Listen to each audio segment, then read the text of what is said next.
What's going on, everyone? Welcome back to this episode of Split Screen D&D, the place where we're attacking all things Dungeons and Dragons from both sides of the screen. My name's Tom Quinn, resident Dungeon Master here at Modern Myth. And I'm Josh Winans, resident player character here at Modern Myth. What are we talking about? Well, I was just mulling over D&D, and it stands for, dragons and something else. I forget what that something else is right now. Oh, yeah, dungeons. And, dungeons. I like what you did there with the letters and the name of the... Yeah, I thought of all by myself, too. I'm pretty good at that stuff. They should hire me for branding.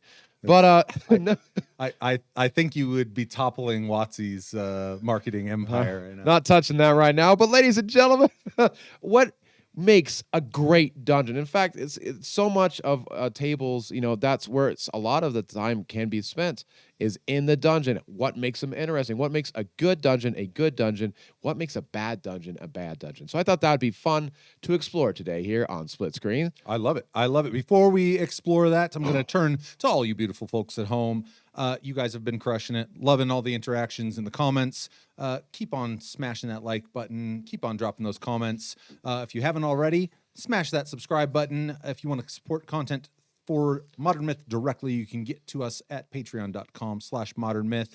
And we're asking a big please and thank you to all of you out there. If you're enjoying the Modern Myth content in any regard, any one of the segments that we're doing, those shares on social media really help grow the channel, and we hugely appreciate them. So enough of that. Right back to dungeons. And I like that you brought this. This is a very DM concept. But we have to slog through these things you create. So 100%, it's important to us. 100%. But especially because when you brought the topic up, I immediately went, I'm really curious to hear the player side of that same idea. I think DMs spend a lot of time thinking about their dungeons and what they think makes for a good and a bad dungeon. And players just get the end result of that. Right. So I'll be kind of curious to hear. Yeah, as we explore. Yeah, on the player side, what does the dungeon building process maybe look like through the player lens? So I'm really interested to do that. Do you want to start there? Or you want me to start on? I think we should start at the beginning. Oh, it's always a good place to start, right?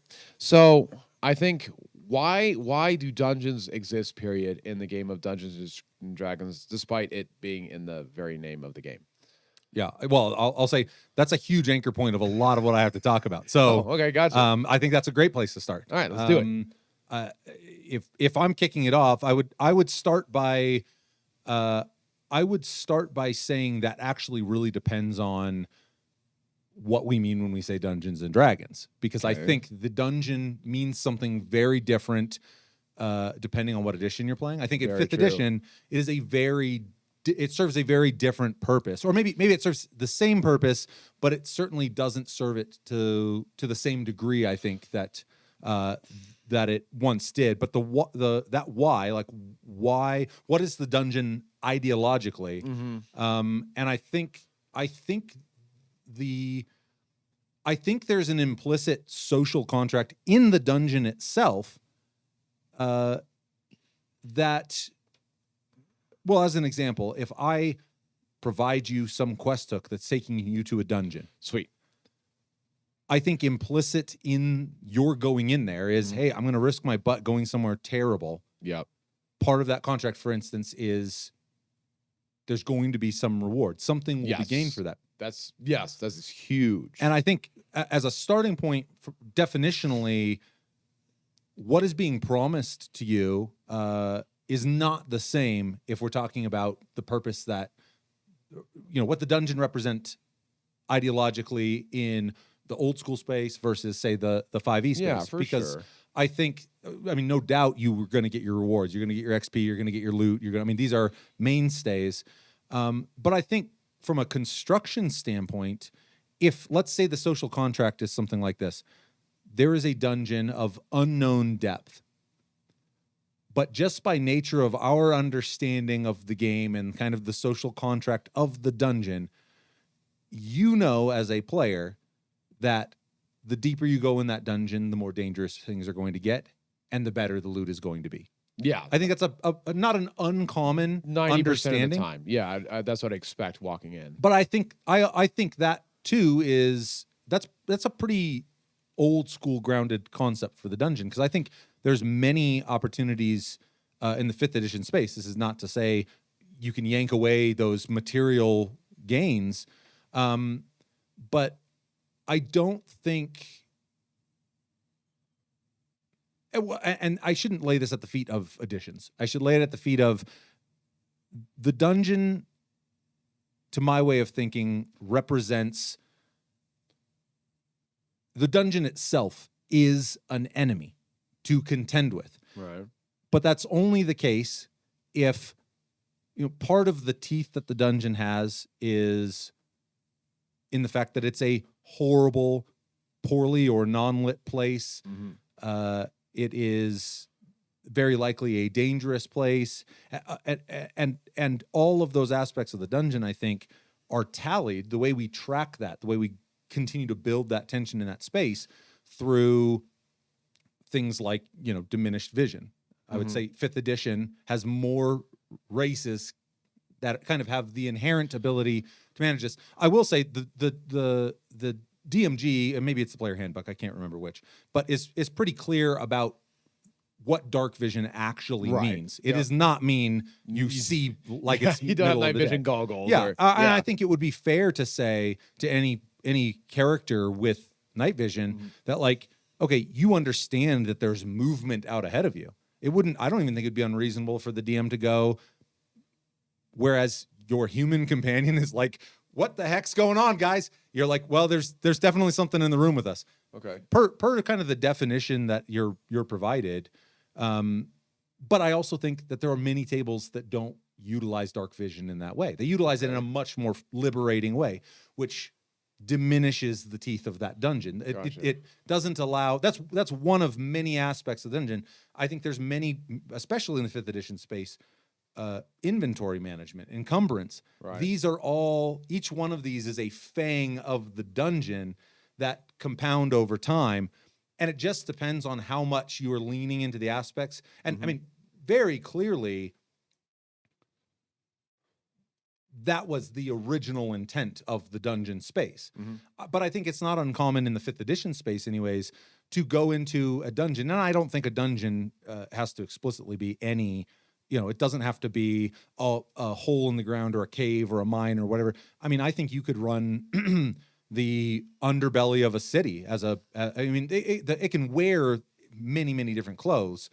But I think fundamentally and ideologically, it is the dungeon represents the moving from the warmth of the campfire for the party into the unknown to uncover something valuable. Right. That's the fundamental. It doesn't even matter what the quest is, but that's it. I mean, there's no reason to be there otherwise. Right. No. Yeah. It's the rewards, and it seems almost like a constant battle of risk and reward.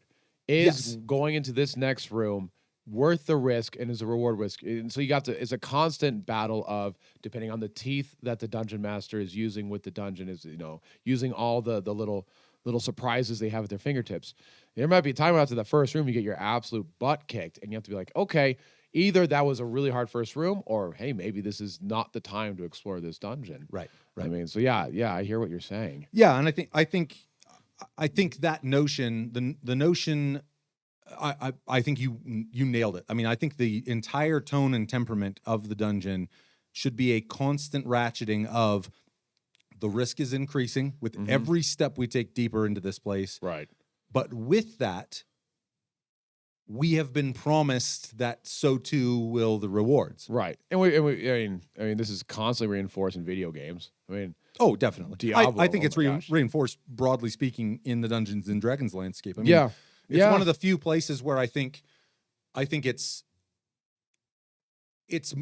more tangibly reinforced in the old school space, like in the sense that, the old mega dungeons, it was just understood. It was every time you made a decision, it was, do we want to push an hour deeper in here, knowing it's an hour further out, and knowing that we're down one more torch, we're down one more spell slot, we're down some hit points because we got in that scrap. I mean, all of these things, and that attrition, the dungeon is the place, whatever clothes the dungeon is wearing, where I would say to some extent to know you're in the dungeon Mm-hmm. is to understand that risk and reward. Because if you're in an environment where maybe it is a dangerous environment, but there's no more risk in pushing to the next step, then I mean, it's just as easy to turn out and just leave. Say you're on a Right. battlefield and you're out fighting, but ultimately, the lines have been drawn and retreat is retreat, whether you're doing it, I think that's really something that helps to solidify the dungeon as Yeah.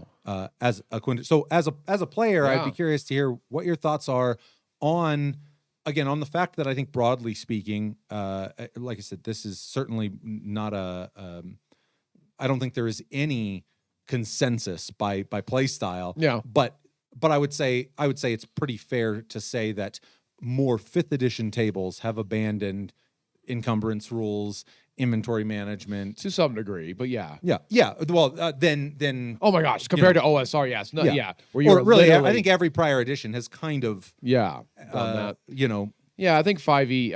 There'll be times when you're like, oh, you found a mountain of treasure. Okay, now almost like a puzzle. Okay, now what do you do? How do you get this mountain of treasure out there?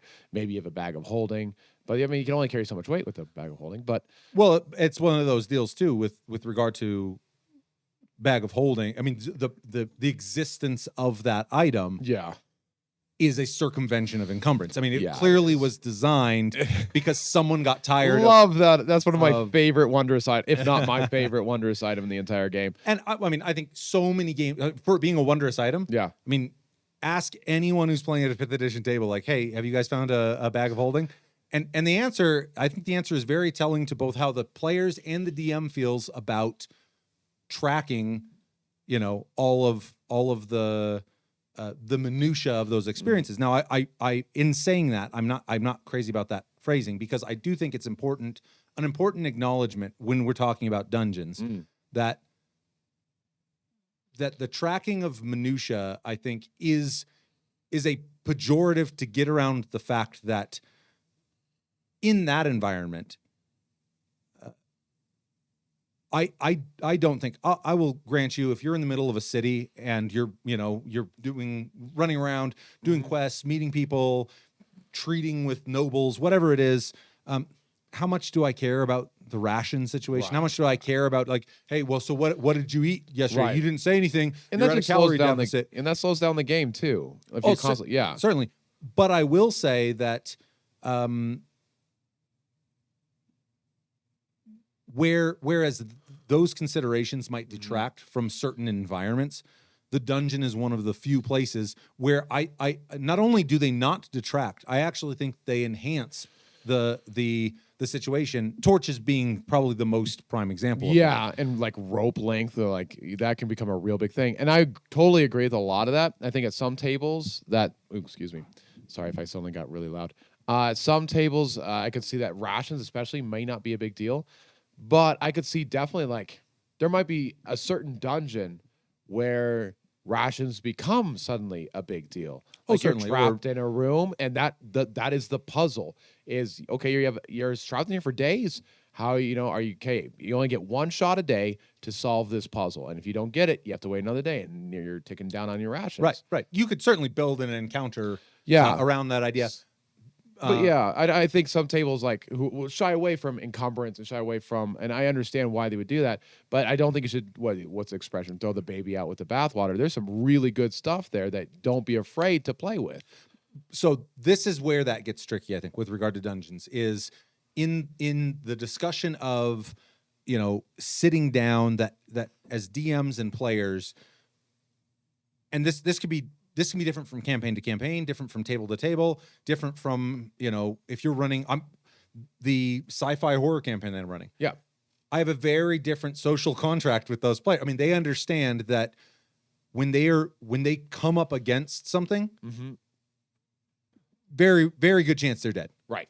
That's the moment where it goes, you better get your wits on. You better figure out a way to not fuck with this thing. Right. You're probably gonna die. And that's a very different. So I completely agree that you can take those elements and you can build encounters, even if you're not leaning heavily into Right. encumbrance and those things.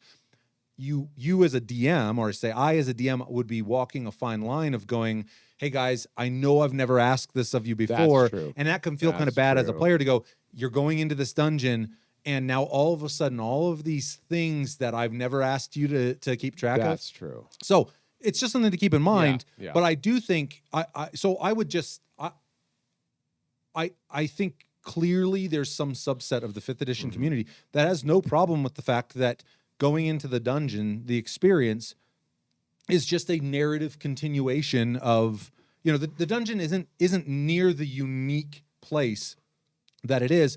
Say, okay, you're doing overland travel in the woods. Yeah. Traveling around. Cool. If we're being meticulous about it, we need to have some idea of how much food you have. If you're bushwhacking, you don't have a Right. trail to follow. Maybe you need to hunt. Maybe you need to Right. forage. Right. Maybe the mage has some crafty spells to create sustenance or good berries, or who knows what. Right. Make traps. Absolutely. And all of that, I think you could graft directly into the dungeon if you're going, well, more or less, I don't care so much about how well lit the space is. It's reasonably enough that the humans aren't all stumbling around. Poor humans. But I would say that for the spirit of what a dungeon really is intended to be, Yeah. it's being done a disservice by not going, this place is unique. It is horrible. I see. Okay. And I think that for that reason, even the overland situation that I was just describing. Right, So it's different, though. You start talking with your players about how their rations are getting low, and they go, we have tools that we're in the forest. Right. You're You're surrounded I'm a great by. scavenger. I can hunt. I can. Right. You picked Ranger for some reason. Well, Sorry, Ranger. Hey, man, OSR, good on you, man. Oh, yeah, actually, OSR Ranger's dope. unbelievable survivability. Yeah.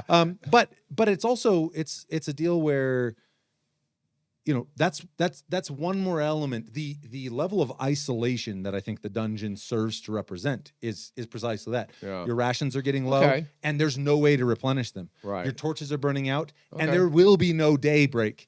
All of Okay. these things are finite resources you've always kind of Okay. considered. The dungeon takes that up to the next level.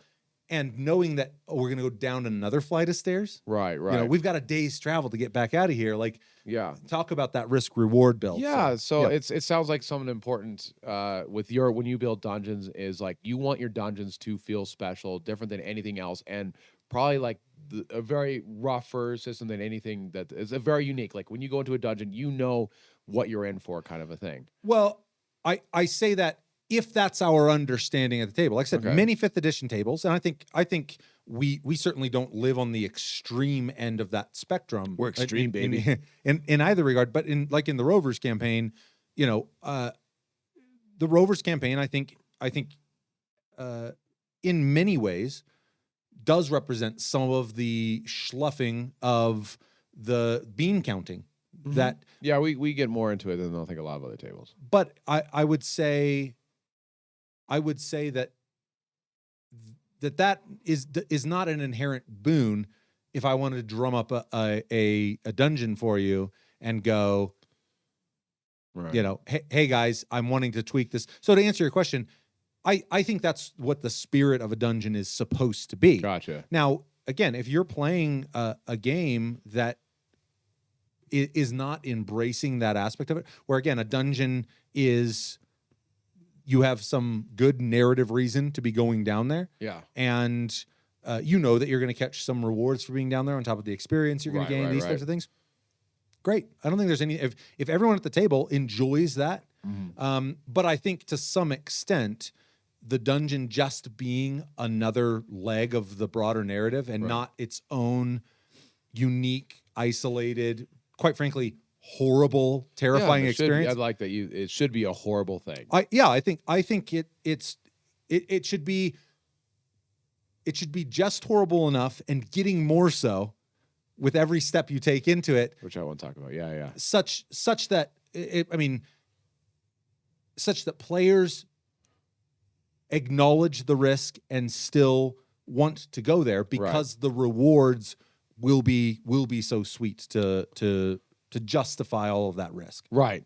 And I understand what you're saying, and I totally agree that as they get low, as they progress in the dungeon that it should get more difficult. And I know that it's a broad paintbrush, but I want to clarify that a little because I don't think it's completely linear.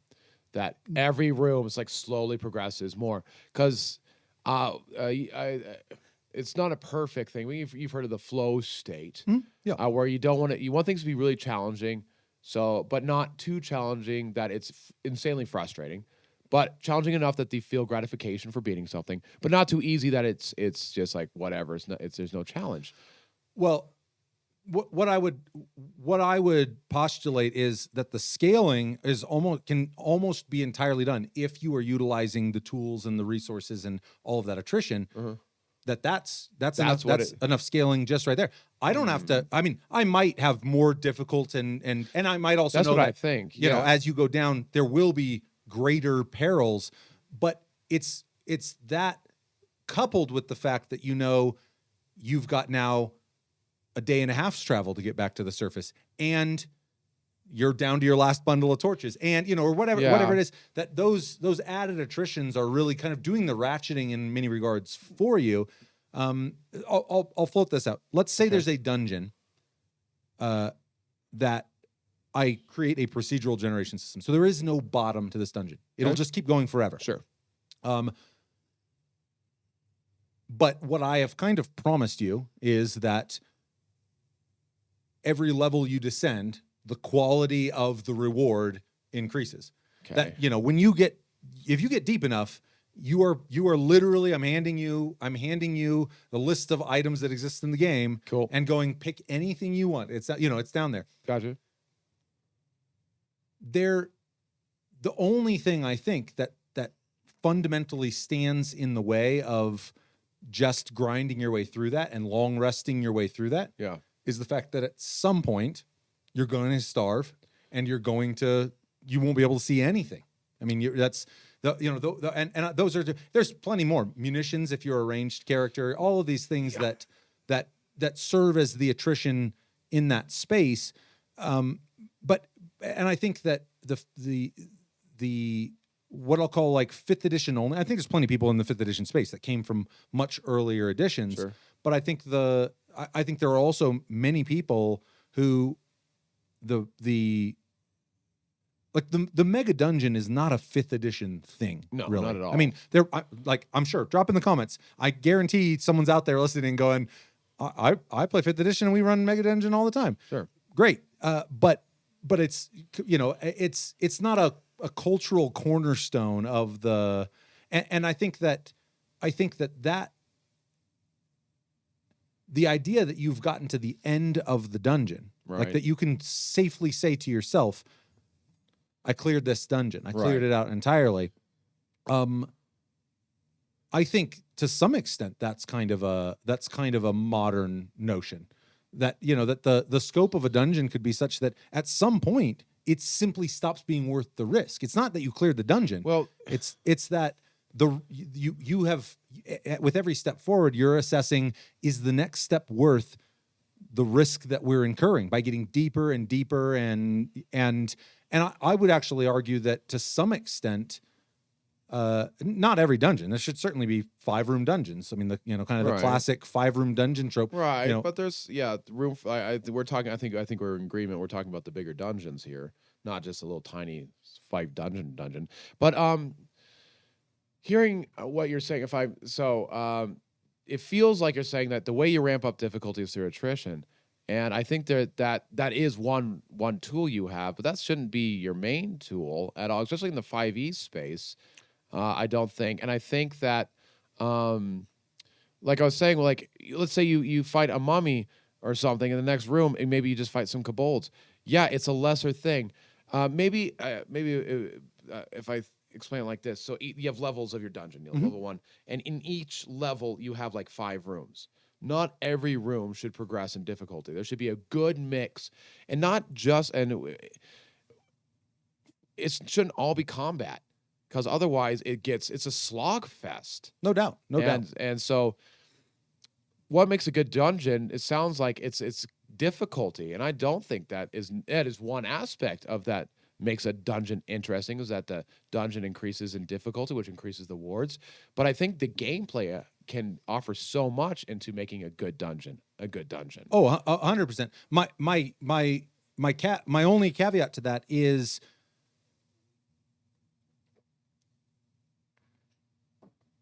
the so you clear the first floor Sure. and or clear as far through the dungeon as feels reasonable before you opt to rest, because your innate resources are getting low. Your hit points, your spell slots, Right. Well, if these are infinitely renewable resources, Which kind of are in 5e thanks to and long that's my rest. point, is that if there isn't a resource that is truly finite, Yeah. there's no ratcheting. You sleep, and if I'm not going, well, how many rations do you still have? How many, and so that's my only point with regard to it's either a tool or it's not a tool. Yeah. And no, I see what you're saying. But that and that is not to say I think kind of the direction you were segueing, and because I don't necessarily I don't think I need to kick that dead horse. It is just to say that I think what made dungeons such fearsome adversaries, even with not a single creature in them, just there is loot way down there. But Right. there might be puzzles, traps, doors that are locked. Who knows what? Right. Can you get there before your torches run out? Before you're take the monsters out completely? Right. You still have an element of challenge But there. yeah, well, and 5e gets around that so easily, like light cantrip, Goodberry. I mean, Right. And that's the thing is I think broadly speaking, tools have been given to the player in the 5th edition space right. to really neuter Yeah. the kind of the aspects of dungeon design that were cornerstones of what made them Right. terrifying. Maybe low level D&D 5e, I think leans into that more. And I think low level leans into towards being vulnerable to begin Right, with. right. But I think you were kind of starting to pivot into the notion that a dungeon should not simply be a maze that you are trapped in with all sorts of Yes. things trying to kill you. Yeah. And I think that's probably one of the first pivots that you could make from what I would call, kind of your entry level DM thought process of, okay, cool. How many rooms do I have? How many creatures are existing in them? Right. Great, I've got a dungeon. And you do. I mean, that's absolutely true. But I think where things start to get really interesting is by being able to inject those other elements. And are all of those creatures hostile? I mean, there's nothing that says Yes. that that the creatures in that Yes. space need to be hostile. And what an opportunity I'll just say to provide a veiled boon to your party if they aren't trigger happy. Yeah. If they just want to kick every door in and kill everything, great. But they may have come to find that those things that they just killed could have offered them healing. It could have offered them, I mean, who knows? I mean, there's Right. just any number of ways. Right. But I think every room you enter in a dungeon, the goal should be this space has been varied enough that my players are thinking about how they want to interact in a unique way, given the room you've just described, or lack thereof, if they don't have a good means of perceiving that room. Right. I mean, there's so much more to I think a dungeon than a Diablo sim. Right. Oh my You know. goodness, yeah. Which don't get me wrong, I'm a big fan of combat, but yeah, if that's all we did, it'd be boring. So the pillars, like obviously, combat's a part of a dungeon. There's no getting around that, and it's awesome. Exploration is definitely a strong pillar. I would actually say dungeons live fundamentally. I mean, combat is the thing. Yeah. But again, I would say not knowing where the end of this is. Like, let's say I go, there's a ring you're after. There's a The ring of power. The ring of power. There is an old decrepit king came down here and spent his final days, but he has a ring that you are after. It's very important. Gotcha. But no one knows how deep this dungeon goes. Right. Or where the ring in Or the dungeon where is. it is. So Yeah. you're fully exploring. It could be on the first level. Right. There's an incentive to be a completionist because Right. you need that thing. Which is cool. Even better if at some point you come across a door you can't get through without a key or without some other Right. ingenious solution. Which I bet you that ring's behind that door. Could be. Yeah, And yeah. and like what a bummer is that to get down to like the big door that you're like, this is it. Right. And go like, man, there was like there was a whole pathway we didn't explore on the third level, and we needed, who knows? I'm having flashbacks of Doom 2. Oh, brutal the key cards. But I think that that should be the headspace as far as I'm concerned. When you're designing a dungeon, you should be thinking exploration first. I would say combat second, Gotcha. social third. Now, that could all depend too. You may go into a dungeon that is like a bustling underground city. It's all inhabited by the dead, ghosts and ghasts and right. but like some weird Disney's Haunted Mansion style dungeon. And it might be that I can't see myself creating a bunch of undead that live in this dungeon that aren't hostile, but they could be, and so maybe there is a fair bit of social to explore. Or they have their unresolved business, and that's what if you help them find it, then they'll tell you where the key is. Right. I mean, yeah, there's room for social, but I think it would be a misstep to every time you sit down to design a dungeon to be going, all right, where's my monster manual? Like that's your first thought process. I agree. I would completely. say design the dungeon so that it's interesting and meaningful to explore. Right. Then think about the potential combat encounters as obstacles to that exploration. Gotcha. I like that thought process. And the thing is I think that's also a tough thing to get players in the mindset of. Just because I'll say in the 5th edition space, I think it is, but I think it's one of those deals where, using our ring example, there's the corpse down somewhere in here, but you have no idea how many floors there are. You have no idea how many rooms there are per floor. How inclined are you to start incurring damage to your HP? How inclined are you to start using spell slots? How inclined it could be 3 floors and 3 rooms per floor. It's this little tiny dungeon. It could be 20 floors and 10 rooms per floor. That's a brutal dungeon, but the not knowing is a massive tool, because players that are dealing with imperfect information have to be creative. Because you can't bullhead your way into every situation. Maybe you don't know that on the 3rd floor a dragon has carved out an entire portion of this dungeon and has made his lair, and he will CR fucking kill you. Like, that and that's like, what CR was that again? CR fucking kill you. Okay. But that that idea, and like in fact, I would argue that is a great practice, is to go, there are aspects of this dungeon that lie between my players and what they're after, that if they are playing the game like it's a Diablo sim, they're going to die.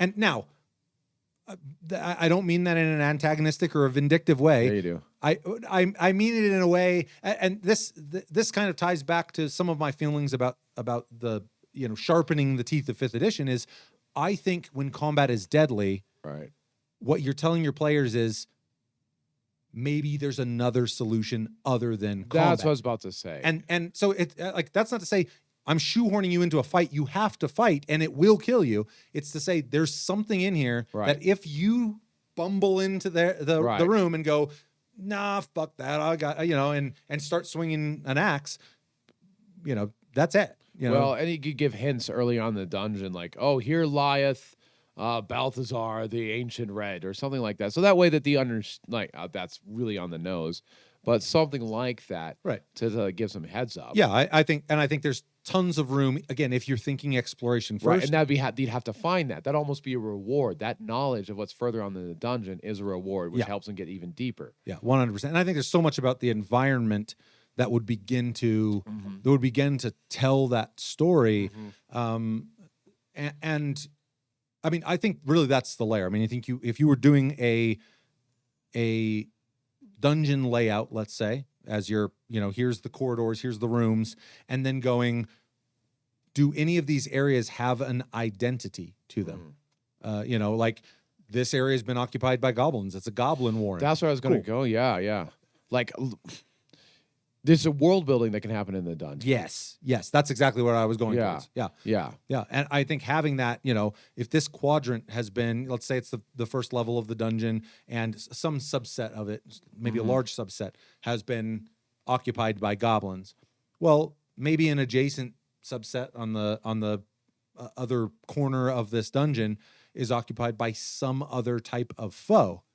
Well, are they amicable? Are they Right. regularly engaging? Because a way cooler stumbling into that space for the party is to stumble into the goblins in mid conflict with whatever, say a couple of trolls have have hold up. Well, in fact, the Mucklestone Mines in the Rovers campaign, you guys met a group where I know this is the names thing, where you guys ultimately found the survivors of the loyalists to the Red Army. Yeah. You guys came across a group of goblins, and having that's having not right. pushed further in, and Did we like torture him? you 'Cause one like you- just let me go, and he killed his own friends. And well, shit. yeah, he was seriously concerned about, and he was like, if you leave me tied up here, it's a death sentence anyway. So, but Oh, sorry.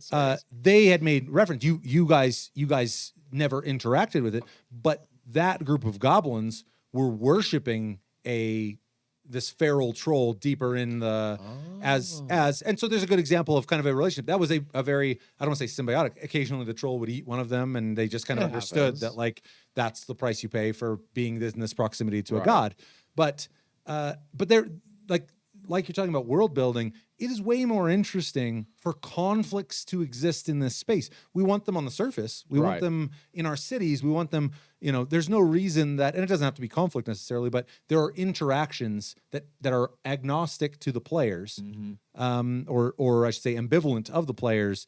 And that's a much cooler way of coming upon a space. How much more alive is it that you have these different entities? Yeah, it's kind of like what makes a good dungeon is what makes that dungeon memorable. What makes it different from every other dungeon you came across? Well, this is a dungeon that has ghosts and ghasts, and you come across an ancient city.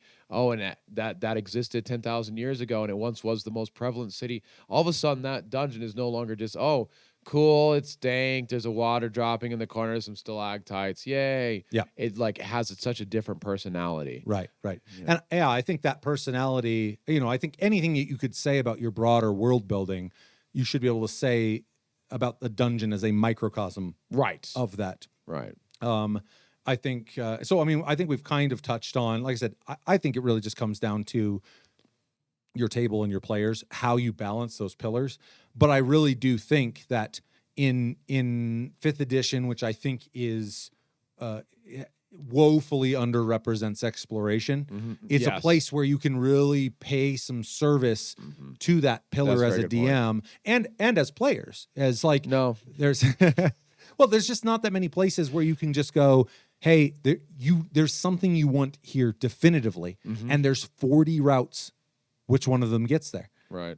Like if a prompt for exploration ever existed, I don't know a better one than that. I mean, it really is. You need to scan the walls. You need to check the Right. crevices. You need to No, for sure. and all of that being compounded by the fact that there could be many traps. This place doesn't want you here, or Right. or very potentially doesn't want you here in terms of some underground fortress. Ancient traps still lie in wait, Right, or some right. whatever the circumstances are. Yeah, for sure. So talk with me a little bit on the player side, Okay. given kind of what I've scaffolded up. Yeah. And maybe we can even engage in a bit of a crossing the screen exercise here.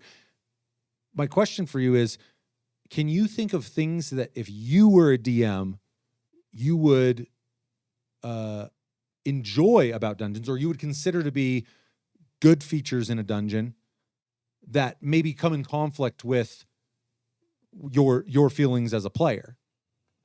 So I'm putting on the hat of the DM and looking across. Okay. Well, yeah, I guess, or I'll put it this way. Having been a player for so long, Yeah. if I were to say, hey man, this weekend, can you run a little dungeon crawl for me? the experience of having been a player and been in dungeons, Right. would what impact does that have on your thoughts about dungeon creation? Right. Oh gosh. Well, as a player, I'd probably be a little lavish because as a player, you're in the dungeon for a very particular reason. You're in there for the loot, Mhm. and so if like as a player, man, that's the best thing. You kill the trolls and you discover that they had a whole horde Of and bones and dust. yeah, that's what a regular lifelong DM would do. But as me as a player character DM, oh no, they had Orcrist, the Orc Cleaver.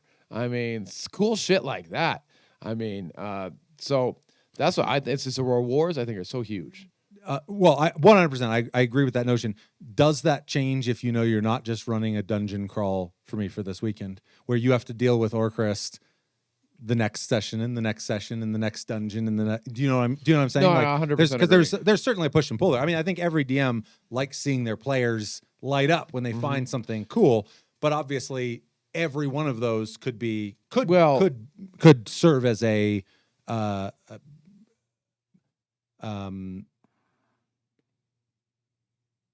could serve as The power creep problem. yeah, I guess Okay. yeah, you said it in 2 words. So yeah, I would say that not every reward needs to be power. For example, Kel, my character, is a cook. Oh, cool! You found a mystical cookbook that has sacred recipes from the height of the Oslinian Empire. That'd be freaking dope. The Oslinians were known for their cooking. Yeah, I know. They're deviled eggs, whereas what they're known for. Oslinian deviled eggs. I love deviled eggs, and that's the grossest thing. Just thinking about an ancient culture making deviled eggs is You bigot. Yeah, well, I'm sorry. Well, I guess actually, eggs are one of those things that hold up surprisingly well unrefrigerated if they haven't. Well, been washed, I mean, so. it's not like they're 10,000. It's a recipe that No, lasts. no, I know. I get, not the I deviled get, eggs I get that, themselves. but I'm just thinking about like a sweaty 6'2" paladin who just crawled out of a dungeon, starting to whip up egg yolks with high concentrations of mayonnaise. Yeah, no, there's nothing wrong with contamination there. But that idea. Yeah, Now, no, I agree. I agree. And obviously not every single thing, but I think in every dungeon, something cool should be had. I almost would say for every character. Like, again, I agree 100%. You don't want to be handing out like boots of levitation and shit to everyone. Like, hey, congratulations, you all can fly now. Right. But meaningful, and that's where it can get hard, is meaningful rewards. Sometimes, and don't get me wrong, blanket gold, let them amass something so that when they go into town, that they can they can have a list of things and they can choose. Right. There's something really cool about that. But like The finding it is cooler. I mean, yeah, frankly, no, 100%. I earned this. Yeah. This is something I earned. I didn't buy it. I earned it. Well, and the memory, like we're talking about, of going, this dungeon was unique for XYZ reasons. That moment of finding, that even though you're whatever 30 stories down, the shaft of light that's just illuminating the blade on the now, Yeah. but that actually brings up an interesting thought process, because I think, and it is one of the other places that I think you see kind of a divide in the role that the dungeon served, or at least the motivations for being there, between kind of the more modern ethos and the more old school ethos. Is in the modern space, I think it's not uncommon, like we said, you're looking for something there. You're on a quest, Right. here. For the Holy Grail. Yeah.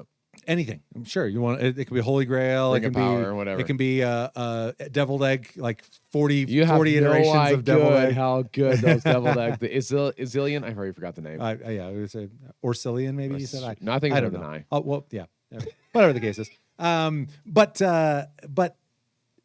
that is a different motivation. Then it's like, well, cool. We might find some awesome stuff while we're down here. I see It's what you're saying. different than going in because you are after something. It's not Right. It's not part of a quest hook. Quest for the Belt of Giant Strength. Throwing that one out there. Perfect example. Belt of Giant Strength has want one been so bad. Josh, for multiple characters, multiple campaigns, has been and I can say that if it's going to happen, I think there's a good chance it's going to happen this campaign. But I can also say it's going to be something you're gonna work for. Yep. And again, but it's a perfect example of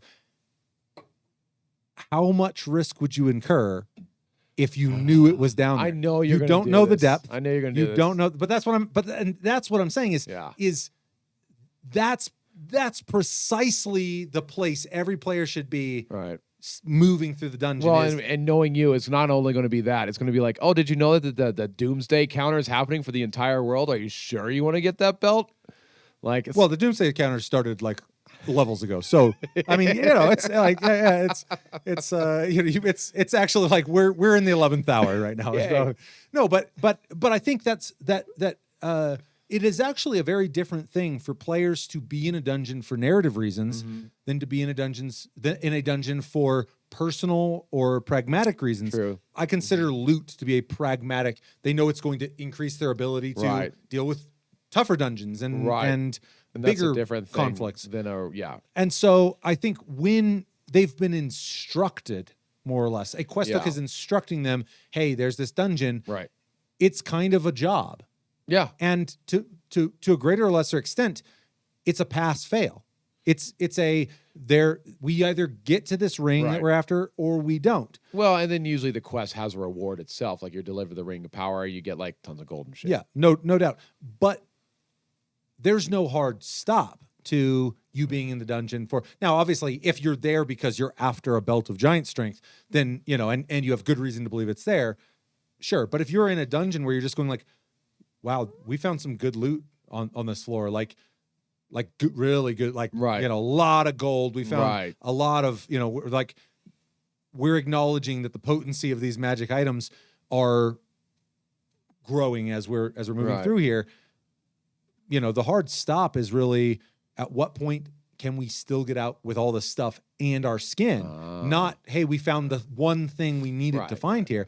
And I think that the push and pull of those motivations feel very different. And I actually I'd be really curious to hear. I'd love to hear down in the comments from everyone at home, specifically in the 5th edition space, because I think I know the answer in the OSR spectrum. Yeah. Because I think it's far more common. I mean, that's kind of the first thing you go and do is you're engaging with the nearby dungeon for personal reasons. You want to kill those rats, man. Well, that's by me. OSR is like, here's a freaking dragon. If you look at it, it'll kill you. Man, it's so rough. Basilisk. Toast. You're stone. Yeah. Don't they have 3 tails? Thanks for playing. No, they got the paralyzation. Or the turn to stone. Who's the guy with the different tails and? Am I just some Greek thing? Sorry, man. Sorry, you're making that up. I am making that up. But I'd be really curious to hear down in the comments from people who are playing in the 5th edition space, DMs or players. As a player, how much time are you spending in a dungeon? Not because a quest hook brought you there, but because you caught a rumor and you went like, well, we don't have any. There's no side quest here. There's just going to be gold here because that's what's in dungeons. Right. Where there's and DM's the same for how often are you instantiating just one-off hole in the ground that they can explore. Those a lot too as a player. Those are super fun. And I think part of the enjoyment myself, even as a DM observing, is are they going to go further? Are they going to go further? Right. Are they going to go? I mean, because again, I'll go all the way. It is Tuesday, but so I think that a conversation regarding dungeons should not skim over the fact that the motivation for being there does play some role in what that 100%. Experience absolutely feels like. Gosh. I don't know. You got any other? Well, that's the thing. It feels like we could go for another 3 hours on this. It's literally half of the name. Yeah. It's literally half of the name. Which is where you guys at home get to step in, be like, hey, how the heck did you cover this? I could see this being, hey, we need to readdress this topic. In fact, because it's such a big topic, and I think there are some core considerations both for designing and exploring dungeons. But there's so many tips and tricks and tools, and so this is one I could very realistically see us revisiting, and I would love to do so on the basis of the comments that we're seeing Yes, on the video. 100% agree. So I'd love to hear, and I'd love to hear what you'd like to hear on the player side. But from the DM side, I would just love to hear, how much of your thought process on dungeon creation, dungeon running, echoes what I've said here. What tools do you have at your disposal? Just, I'd love to hear your thoughts. I'm going to give a special shout out. I'm surprised I haven't given one yet, because I've given a few other shout outs to regular commenters. This one's going to John Higgins, because he's just always heaping some comments on me. Holy cow. They're monster comments, Yeah. both in scope and quality. So, John, keep them coming. I love to read them. And so I'm calling you out, John. I'd love to hear your thought process. I'd love to hear your thought process. I'd love to hear everyone's thought process with regard to conceptualization and design and implementation of dungeons. As a player, I'm going to make it a lot more simple. I'd rather just hear tell your favorite, what was your favorite dungeon? And what pieces made it your favorite dungeon, and that way those DMs can read and learn. Hey, these are what the players enjoyed. This is what made it memorable, and that way they can finally learn how to make a good. I'm kidding. How to make it.